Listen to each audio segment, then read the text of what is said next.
Okay, Lily, now we're going to go back and I'm going to show you another method. Previously, back to what we have already solved.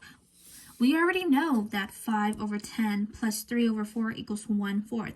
But however, let's ignore the answer and let's just focus on solving the equation again for another method. So what we're going to first do is we're going to write down the equation all over plus 3/4. Now what we want to do first is choose one fraction and break it down to its simplest form.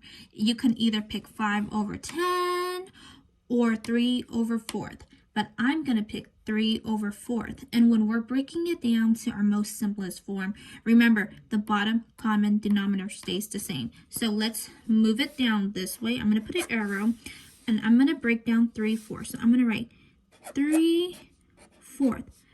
What we know, there's two numbers. So what two numbers can add and to make 3? And remember, the bottom common denominator stays the same. The bottom denominator stays the same. So what can go into 3? We know 1 plus 2 equals 3. That's our answer. So since now we found the answer, we're going to rewrite the answer. So we are going to rewrite to find whole number to make mixed number. Okay, so now rewriting it. Remember, our 5/10 is still the same because we only broke down 3/4.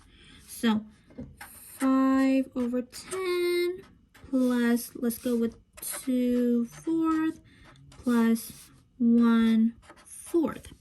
Now to make whole numbers, we have to pick two fractions and solve it. So I'm going to work with 5 over 10 plus 2 over 4. So I'm going to rewrite that, ignoring the 1/4. So this part, we're going to leave it alone. I'm going to write B right here because we're leaving B alone.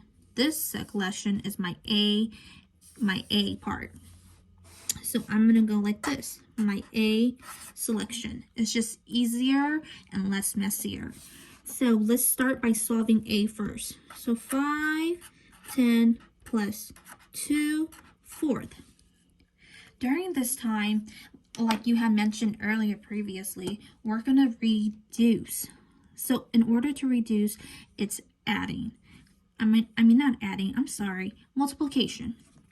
So how many times can 2 go into 4? So 2 can times itself. So it'll be 1 over 2. How many times can 2 go over 10?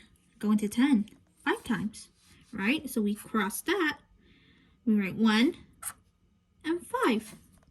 And now let's rewrite the equation. So it'll be 5 over 5. And we can ignore that because 1 over 1. So 5 over 5 equals to 1. So we found our whole number. We found A. Now, what we have to do is just rewrite and bring down the B. So as we're rewriting, we're just going to go 1 plus 1/4 will equal to 1 over 4th. And there you go. That's our answer.